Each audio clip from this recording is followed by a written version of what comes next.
We need to talk, Paul, about the news about this potential new sporting director coming to the club. Andrea Berta is expected in the UK in the next few days, and then shortly after that we expect Arsenal to confirm his appointment. Of course, he'll replace Edu, who left towards the end of last year. He's been at Atletico Madrid. You look at his CV initially, you think, well, there's some impressive players that he's brought in, the likes of Rodri, Griezmann, Alvarez, to name but a few. But overall, when you look at him, do you look at him as good news for Arsenal? Yeah, I mean, he brought some good players in at Atletico Madrid, but a lot of them players, the top ones were a lot of money. So you wasn't really taking a chance. It's not like you're going to get someone out the blue. You're paying there you go. 100. Felix 113, big gamble. Alvarez 82. You know, these are proper players. Morata, Diego Costa.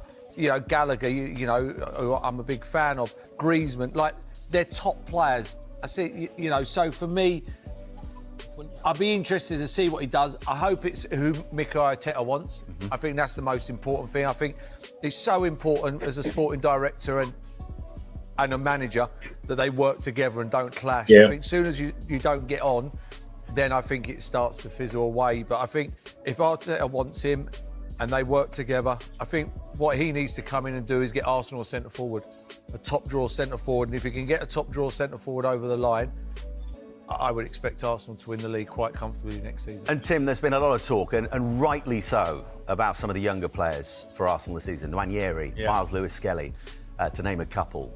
When someone like this comes in with the CV that you've just seen there, potentially for the younger players, could it be bad news? All right, before Tim answers that question, this question now is what many people have also raised up, that what if Andrea Berta comes in now and brings in a top quality winger to cover for Bukayo Saka? What happens to Nwaneri? What if Andrea Berta comes in and brings in another number 10 to cover for Odegaard? That is not Fabio Vieira. What happens to Nwaneri?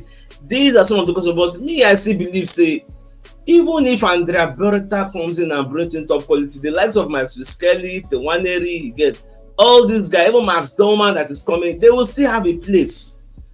He bad if you get 3 quality people they play for one wing. He bad. So that is the squad depth, so they cry for. So why are we now complaining again? So I don't really see. Well, let's just see what the panelists think. Yeah, it could be.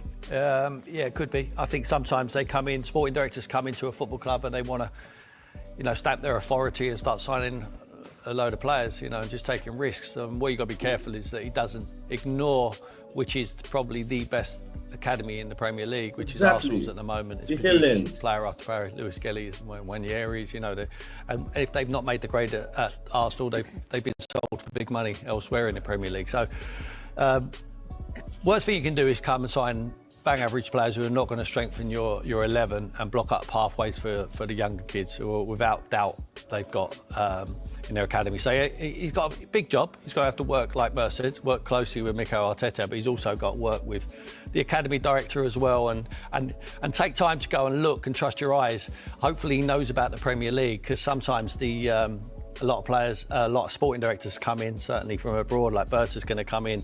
He has no real knowledge of the Premier League, not at a playing level, that's for sure. He doesn't know what it takes to be developed and to get better and to improve and then gradually step up towards the first team. Mikel has an idea of that. He's done that. He's dripped the players in, he's dripped them out. We look at Bukayo Saka, for instance, their best player. He comes from the academy, so they don't pay hundreds of millions of pounds for him. I don't mind them going and pay, like we had big money for a lot of players on that list there. It doesn't matter. It's buy the right player. Buy the right player. No matter what he costs, in the end, he'll be cheap. But some of the players are quite obvious, which are out there. We know the position. It needs to be a centre forward. And there's some obvious ones out there playing in the Premier League at the moment. All right, guys. So that brings us to the end of the segment. All right.